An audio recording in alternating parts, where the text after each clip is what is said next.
नमस्कार, welcome back to my channel. मेरा नाम है शंकुरात मिश्रा। तो जैसे कि दोस्तों आप लोग जानते हैं कि मेरा चैनल का जो मुख्य उद्देश्य है वो है government employees, pensioners, family pensioners, senior citizens, common citizens, इन लोगों का जो भी बेनिफिट्स एंटरटेनमेंट्स रहता है जो government of India even state government time to time provide करता है, उनके बारे में आप लोगों को वाइडली अवेयर करना।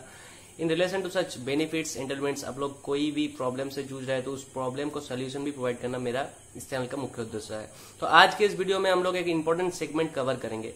इस वीडियो में हम लोग डिस्कस करेंगे कि एक गवर्नमेंट एम्प्लॉय जो रिटायर्ड करने वाला होता है उनके ठीक रिटायरमेंट से 6 से 8 महीने पहले ही उनको डिपार्टमेंट से कुछ फॉर्म्स प्रोवाइड किया जाता है, जिस फॉर्म को correctly, minutely, carefully fill in करके डिपार्टमेंट में उनको सबमिट करना पड़ता है। तब जाके डिपार्टमेंट इन फॉर्म्स को कलेक्टिवली और कंसोलिडेट करके पे एंड अकाउंट्स ऑफिस में भेज देता है। पे एंड अकाउंट्स ऑफिस क्या करता है, इस फॉर्म के आधार में इन फॉर्म को बेस करके उनके फेवर में पेंशन पेमेंट ऑर्डर जारी करता है, जो बैंक में, पोस्ट ऑफिस में और ट्रेजर में भी भेज सकता है। तो फॉर्म्स क्या क्या रहता है, फॉर्म 5 रहता है अगर आप पेंशन को कमिट करना चाहते हो तो फॉर्म 1A रहता है, कॉमन नॉमिनेशन फॉर्म रहता है, फॉर्म 3 रहता है, फैमिली का डिटेल्स वहां पर डालना पड़ता है, और दूसरा कुछ डिक्लेरेशन रहता है अगर कोई इंटेलिजेंस सर्विस से जुड़े हुए थे, पहले कोई सिक्योरिटी रिलेटेड काम में इन्वॉल्व थे तो उन लोगों को फॉर्म 26 फिल इन करना पड़ता है, और एक और जो department in favour of you issue करता है आपका क्वालिफाइंग सर्विस। तो इन फॉर्म्स को कंसोलिडेट करके डिपार्टमेंट पे एंड अकाउंट्स ऑफिस में भेज देते हैं। मगर पे एंड अकाउंट्स ऑफिस में भेजने से पहले आप लोगों को बारीकी से फॉर्म को चेक कर लेना है कि कहीं भी अगर कुछ मिस्टेक रह जाए तो बाद में आप लोगों को एंड आपका परिवार को समस्या आ सकता है। क्योंकि मेरे पास ऐसा बहुत सारा कमेंट्स आता है कि सर मेरा नाम इंक्लूड नहीं है, मेरा नाम अगर इंक्लूड भी है तो नाम में गलत है, फॉर्म 3 को मॉडिफाई नहीं करके गया, फॉर्म मॉडिफिकेशन नहीं हुआ, बहुत सारा इशू आता है। तो इन इशू आने से आप लोगों को क्या हो सकता है, in absence of government employees बाद में जो बेनिफिट्स एंड एंटरटेनमेंट्स जो एलिजिबल फैमिली मेंबर्स को मिलना होता है उन लोगों को बहुत ही ऑफिस का चक्कर कटाना पड़ता है, बहुत सारा फॉर्मेलिटीज से गो थ्रू करके फिर जाके ये बेनिफिट्स और एंटरटेनमेंट्स उन लोगों को मिलता है, जिनमें बहुत सारा टाइम उन लोगों को निकल जाता है। तो दोस्तों कृपया इस वीडियो को अंत तक देखिएगा, एक बेसिक आप लोगों को नॉलेज यहाँ पर मिल जाएगा। कोई भी आप लोगों को अगर डिपार्टमेंट से ये सब फॉर्म थमा दे तो आप लोगों को ये नया नहीं लगेगा। ये फॉर्म्स को आप लोग माइंडली गो थ्रू कर लीजिए, जो भी डिटेल्स है वो स्टेप बाय स्टेप मैं यहाँ पर डिस्कस करूंगा, और कैसे बहुत इजीली आप लोग ये टाइम रहते डिपार्टमेंट में सबमिट कर दे, और डिपार्टमेंट टाइम रहते ये पे एंड अकाउंट्स ऑफिस में सबमिट कर दे। अगर आप सिविल पेंशन आ रहे तो पे एंड अकाउंट ऑफिस फिर सेंट्रल पेंशन अकाउंट ऑफिस में भेज जाए, सेंट्रल पेंशन अकाउंट ऑफिस फिर स्पेशल अथॉरिटी जारी करता है, बैंक को भेजता है। ये प्रक्रिया बहुत लंबा है, इसीलिए टाइम रहते आप लोगों को ये फॉर्म डिपार्टमेंट को करेक्टली फिल इन कर देना है और करेक्टली सबमिट भी कर देना है। तो चलिए हम लोग स्क्रीन पे जाएंगे और प्रेजेंटेशन के थ्रू जान लेंगे कि क्या क्या फॉर्म्स है और कैसे आप लोग स्टेप बाय स्टेप डिटेल्स को फिल इन करिएगा। वीडियो में बने रहिएगा, अंत तक देखिएगा, बहुत ही इंफॉर्मेटिव जानकारी यहाँ पर आप लोगों से शेयर किया जाएगा। मेरे आप लोगों से रिक्वेस्ट है, जो भी आप लोगों में से मेरा चैनल में नया है और जो भी मेरा चैनल को रेगुलर देख रहे हैं, कृपया मेरे चैनल को सब्सक्राइब कर लीजिएगा। वीडियो अच्छा लगे तो जरूर लाइक कीजिएगा और वीडियो को शेयर कीजिएगा ताकि maximum people may be benefited from this video. चलिए let's move on the screen. तो दोस्तों ये है फॉर्म 5। एक सरकारी कर्मचारी जब रिटायर करता है उसके 6 महीने पहले ही डिपार्टमेंट के थ्रू ये फॉर्म उन लोगों को मिल जाता है, जिसमें देखिए स्टेप बाय स्टेप हम लोग डिटेल में आलोचना करेंगे कि क्या क्या यहाँ पर डिटेल उन लोगों को देना पड़ता है। एक तो नाम देना पड़ेगा, दूसरा number permanent account number, PAN number, बी में Aadhaar number if available, Aadhaar number जरूर दीजिएगा इफ अवेलेबल या लिखा रहे कि ना रहे।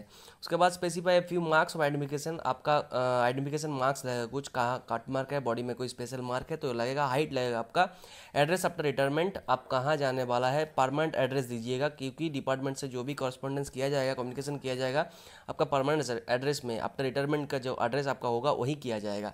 उसके बाद बैंक अकाउंट नंबर दीजिएगा, यहाँ पर जॉइंट अकाउंट और आइदर सर्वर अकाउंट ही मांगता है डिपार्टमेंट, नहीं तो अगर आपके पास जॉइंट अकाउंट और आइदर सर्वाइवर अकाउंट नहीं है तो कोई चिंता का कारण नहीं है, क्योंकि हो सकता है बहुत समय में ऐसा पॉसिबल नहीं हो सकता है कि जॉइंट अकाउंट तुरंत करवा जाए, तो वहाँ पर रिलैक्सेशन है, आप सिंगल अकाउंट भी दे के बाद में जॉइंट अकाउंट खुलवा ले सकता है। उसके बाद नेम ऑफ बैंक, आपका कौन सा बैंक और ब्रांच होगा, वहाँ पर आईएफएससी कोड, बीएसआर कोड अभी मैंडेटरी नहीं है, आईएफएससी कोड जरूर दीजिएगा। इसके बाद फैमिली इंडिकेट कीजिएगा, फैमिली का कोई दूसरा सोर्स है कि कि कोई मिलिट्री पेंशन वहाँ पर है, कि कोई पब्लिक सेक्टर बैंक में आप काम किए हैं तो वो भी हो सकता है, कोई ऑटोनोमस बॉडी, दूसरा कोई आप लोगों का फैमिली का पेंशन का सोर्स है कि वही इंडिकेट करना पड़ेगा, अगर नहीं है तो NA करके निकल जाइएगा। उसके बाद आप कॉम्पिटिशन करवाने चाहते हैं कि नहीं कि पेंशन का, वो भी यहाँ पर मेंशन करना है। देखिए हम लोग जहाँ तक जानते हैं कि up to 40% of pension amount हम लोग कमिट कर सकता है, तो ये आपको यहाँ पर 9 नंबर पे दाखिल करना है, मेंशन करना है अगर आप पेंशन का कुछ अमाउंट कमिट करना चाहते हो तो। उसके बाद आपको एक डिक्लेरेशन देना है कि मैं फ्यूचर गुड कॉन्डक्ट जो भी है आप लोगों से कोऑपरेट करूंगा और as a pensioner good customer and pensioner के साथ आप लोगों से मेरा रिलेशन रहेगा। उसके बाद दाहिने तरफ सिग्नेचर में येलो में हाईलाइट किया गया है, वहाँ पर सिग्नेचर डेजिग्नेशन मिनिस्ट्री डिपार्टमेंट आपका लगेगा। याद रखिएगा ये फॉर्म हर एक डिपार्टमेंट अलग अलग तरह से मॉडिफाई कर लेता है, मगर कंटेंट जो है वो मॉडिफिकेशन नहीं होगा क्योंकि गवर्नमेंट ऑफ इंडिया द्वारा प्रेस्क्राइब किया गया फॉर्म है, कोई भी चेंजेस यहाँ पर अलाउड नहीं है। उसके बाद आपको एनक्लोजर लगेगा, एनक्लोजर जो भी है नेक्स्ट पेज में हम लोग डिस्कस करेंगे। देखिए यहाँ पर नोट क्या दिया गया, कॉम्पिटिशन मैंडेटरी नहीं है, 9 नंबर पर जो लिखा है ये आप स्ट्राइक आउट कर सकता है अगर कॉम्पिटिशन आपको नहीं चाहिए। उसके बाद सेपरेट जो एप्लीकेशन और कम्युनिकेशन आपको डालना है वो फॉर्म 1A है। ये फॉर्म से आप लोगों को, अगर आप लोग 9 नंबर पे ये ऑप्ट कर देते हैं कि मैं कॉम्पिटिशन लूँगा, यही एनअप नहीं है, इसके लिए फॉर्म 1A है जो आपको अलग तरह से भरना पड़ेगा, जिसके बारे में मैं अलग तरह से वीडियो अपलोड करूँगा। उसके बाद आप लोगों को यहाँ अपना सहूलत के लिए ईमेल आईडी मोबाइल नंबर जरूर दीजिएगा, क्योंकि जो भी कम्युनिकेशन किया जाएगा उस through that email ID and mobile number किया जाएगा। उसके बाद नेक्स्ट पेज में जाइए, यहाँ पर इंक्लोजर्स है, वहाँ पर 2 स्पेसिमेन सिग्नेचर आपका लगेगा, अलग अलग सीट में एडिशनल इन्फॉर्मेशन लगेगा, 2 स्लिप्स, आपका जो लेफ्ट थंब इम्प्रेशन, बाकी फिंगर का इंप्रेशन यहाँ पर लगेगा। मान लीजिए आप अगर नॉट लिटरेट है, अगर साइन नहीं कर पाएंगे तो यहाँ पर आपको लेफ्ट थंब इम्प्रेशन और फिंगर इम्प्रेशन लगेगा। अगर आप लोगों का अगर बाएं उंगली नहीं है, वो ख़राब है, तो आप दाहिने उंगली का इम्प्रेशन, लेफ्ट थंब इम्प्रेशन दे सकते हैं। और दोनों हाथ भी अगर नहीं है तो आप टो इम्प्रेशन भी दे सकते हैं। यही तरह का कुछ लिखा गया है जो भी अटेस्टेड आप लोगों को करवाना है गैजेटेड ऑफिसर से। ठीक है, 3 copies of passport size photograph लगेगा आपको, जॉइंट हस्बैंड और वाइफ का जॉइंट फोटोग्राफ लगेगा। अगर इनकेस जॉइंट फोटोग्राफ नहीं भी है तो कोई चिंता का कारण नहीं, आप सेपरेट फॉर्म दे सकते हैं यहाँ पर। उसके बाद आप लोगों का घर में अगर डिसेबल चाइल्ड है, डिपेंडेंट पेरेंट्स है, सिबलिंग्स है, उन लोगों का 3 कॉपी करके का पासपोर्ट साइज फोटोग्राफ वो भी डिपार्टमेंट उस पर अटेस्टेड कर देगा। उसके बाद details of family in form 3 लगेगा। फॉर्म 3 जिसके ऊपर ऑलरेडी मेरे वीडियो है, काइंडली उसको गो थ्रू कर लीजिएगा, मैं आई बटन में उसका लिंक प्रोवाइड कर दूंगा, जहाँ पर आप फैमिली का पूरा डिटेल डालिएगा। उसके बाद अंडरटेकिंग लगेगा, कोई सरकारी कर्मचारी अगर कोई सिक्योरिटी इंटेलिजेंस डिपार्टमेंट में पहले काम किया है तो वो लोग फॉर्म 26 सबमिट करेगा। उसके बाद डिपार्टमेंट आपको एक सर्टिफिकेट मुहैया करेगा जहाँ पर आपका क्वालिफाइंग सर्विस मेंशन किया जाएगा। उसके बाद अंडरटेकिंग रहेगा एक, जहाँ पर आपको लिखा जाता है कि अगर आपको एक्सेस पेमेंट कभी भी कर दिया जाता है तो एक्सेस पेमेंट अगर होने पे आपको वो रिटर्न करना पड़ेगा। उसके बाद नॉमिनेशन फॉर्म लगेगा। देखिए नॉमिनेशन फॉर्म रहता है 1 रहता है, नॉमिनेशन फॉर्म 1, नॉमिनेशन फॉर्म ए रहता है जो एक कॉमन नॉमिनेशन फॉर्म रहता है, जहाँ पर आप ग्रुप इंश्योरेंस स्कीम का पैसा, GPF का पैसा और ग्रेचुइटी का पैसा एक साथ क्लेम करता है। और दूसरा एक फॉर्म नॉमिनेशन फॉर्म रहता है जहाँ पर आपको एरियर्स का पैसा और कमिटेड वैल्यू ऑफ का पैसा नॉमिनी के लिए क्लेम कर सकता है। इसके बाद फॉर्म ऑफ सबमिटिंग डिटेल्स अंदर अनुभव और भविष्य जो पोर्टल अभी गवर्नमेंट के द्वारा क्रिएट किया गया है, वहाँ पर आपका सहमत है तो आपका जो डाटा है वो आप ऑन बिहाफ ऑफ यू आपका डिपार्टमेंट फीड कर देगा, जाके आप लोग इन फ्यूचर डिजिटल मोड पे बेनिफिट ले सके। उसके बाद चलिए हम लोग नॉमिनेशन फॉर्म पे जाते हैं। ये फॉर्म 1 जो कॉमन नॉमिनेशन फॉर्म है, जो ग्रेचुइटी जनरल GPF और जो एम्प्लॉयज़ ग्रुप इंश्योरेंस स्कीम का पैसा है उसको उसके अगेंस्ट में नॉमिनी करने के लिए ये फॉर्म है। यहाँ पर दाहिने तरफ ऊपर देखिए हाईलाइट किया गया है ग्रीन कलर में, आपका नाम दीजिएगा। उसके बाद यहाँ पर 3 ऑप्शन है, ग्रेचुइटी का पैसा, GPF का पैसा और ग्रुप इंश्योरेंस का पैसा है। यहाँ इसका एक तात्पर्य है, यहाँ पर देखिए हम स्टेप बाय स्टेप यहाँ पर डिस्कस कर रहे हैं। यहाँ पर एक टेबल है, यहाँ पर आपको नॉमिनी का डिटेल देना है, जैसे नेम नॉमिनी का देना है, डेट ऑफ बर्थ देना है, रिलेशनशिप देना है, उसके साथ शेयर टू बी पेड देना है, नॉमिनी अगर माइनर है तो गार्जियन का नाम देना है, फिर नॉमिनी और name and relationship of alternate nominee, अगर मान लीजिए जो नॉमिनी का पहले नाम चुके उसका कुछ हो जाए बाद में, तो आपको अल्टरनेट नॉमिनी का भी यहाँ पर नाम मेंशन करना है, उसको भी कितना शेयर आप लोग देंगे उसका भी मेंशन करना है। उसके बाद अगर अल्टरनेट नॉमिनी भी माइनर है तो उसका गार्जियन कौन है वो भी मेंशन करना है। अगर कॉन्टीजेंसी कुछ बाद में हो जाता है तो ये नॉमिनेशन इनवैलिड हो जाएगा, तो उसके लिए भी यहाँ पर प्रोविज़न है। तो देखिए यहाँ पर बहुत सारा कर्मचारी कैसे करता है, उसको स्पाउस के नाम पे 50% और बाकी अगर 2 चिल्ड्रन है तो 25-25 ऐसे करके 100% नॉमिनेशन करके रखता है। बहुत सारा याद रखिएगा, बहुत सारा कर्मचारी अलग अलग ऐसा नॉमिनेशन फॉर्म फिलअप करता है। अगर उन लोगों को कोई कर्मचारी को लगता है मैं स्पाउस को ओनली ग्रेचुटी को पैसा दूंगा और जनरल प्रोविडेंट फंड का पैसा दूंगा लड़का को, और ग्रुप इंश्योरेंस लिंक में जो पैसा है वो मैं लड़की को दूंगा, तो यहाँ पर अलग अलग फॉर्म आपको नॉमिनेशन फॉर्म फिलअप करना पड़ेगा।